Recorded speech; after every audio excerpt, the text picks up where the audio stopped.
নমস্কাৰ সকলোকে এই ভেদাইলতা জপা দেখি আপোনালোকে নিশ্চয় অনুমান কৰিব পাৰিছে যে আজি মই কি বনাবলৈ গৈ আছো বলকচোন আজি প্ৰত্যেকজন অসমীয়াৰ প্ৰিয় এবিধ থলুৱা অসমীয়া ব্যঞ্জন ভেদাইলতা নৰসিংহ জোলকণ মইনো ঘৰতে খুব সহজে কেনেকৈ বনাও আপোনালোকক দেখাও তাৰ বাবে মই এই লৈছো নৰসিংহ ভেদাইলতা পিয়াজ কেঁচা জলকীয়া নহৰু আদা হালধি আপোনালোকে ইয়াৰ লগত মানিমুনি আৰু ধনিয়া ল'ব পাৰে মোৰ তাত নাছিলে কাৰণে মই লোৱা নাই এই গোটেইখিনি এতিয়া মই মিহিকৈ এটা মিক্সি জাৰত কাটি লৈছো খুব ভালদৰে মই এটা পেষ্ট বনাই লৈছো মই এইখিনি চেকনি লওঁ গতিকে খুব মিহিকৈ পেষ্টটো বনাই লৈছো আৰু এই আঞ্জাখনৰ কাৰণে মই 3টা মিডিয়াম সাইজৰ আলু বইল কৰি লম যেহেতু ভেদাইলতা নৰসিংহৰ আঞ্জাখন মাছৰ অবিহনে অপূৰ্ণ গতিকে এই মাছখিনি মই ভালদৰে ধুই পানীখিনি টুকি নিমখ হালধি সানি লৈছো আপোনালোকে মাছ ভাজোতে এটা কথা লক্ষ্য কৰিব যে কেৰাহীটো খুব ভালদৰে গৰম হ'বলৈ দিব আৰু তেল অকমান বেছিকৈ ব্যৱহাৰ কৰিব আৰু তেলখিনিও খুব ভালদৰে গৰম হ'বলৈ দিব তেতিয়া মাছখিনি কেৰাহীত লাগি ধৰাৰ ভয় নাথাকে আৰু খুব সহজে মাছখিনি ভাজিব পাৰি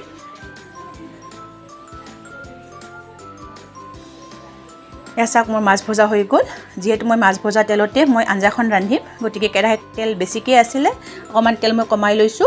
আৰু এতিয়া সেই তেলখিনিতে কেইখিলামান তেজপাত দি দিছো আৰু লগতে বইল কৰি থোৱা আলুখিনি দি দিছো এইখিনি অকমান ভাজি লৈ নৰসিংহ ভেদাইলতাৰ পেষ্ট বনাই থোৱা পেষ্টটো মই ইয়াত ঢালি দিছো এইখিনি মই অকমান ভাজি লৈছো আপোনালোকে আঞ্জা ৰান্ধতে পাৰিলে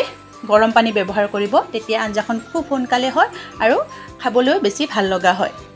এটা মিক্সি জাৰটোত অকমান পেষ্ট লাগি আছিল গতিকে মই পানীৰে অকমান ধুই দিছো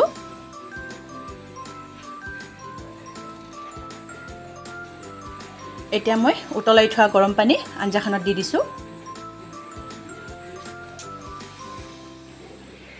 যেহেতু মই উতলোৱা পানী আঞ্জাত দি দিছো গতিকে ইয়াতে মাছখিনিও মই লগে লগে দি দিছো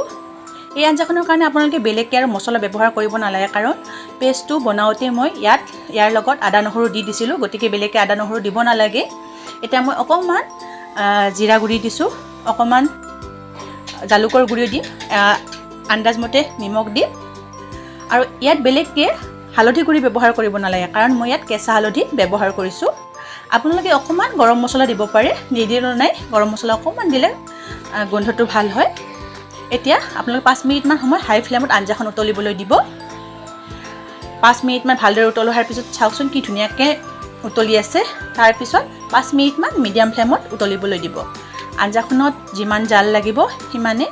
সোৱাদযুক্ত হ'ব এসা আমাৰ আঞ্জা হৈয়ে গ'ল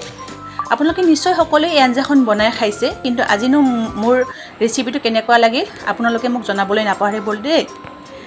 যদি মোৰ ৰেচিপিটো আপোনালোকে সহজ পাইছে তেতিয়া হলে লাইক কমেন্ট আৰু শেয়াৰ কৰিব আৰু মোৰ চেনেলটো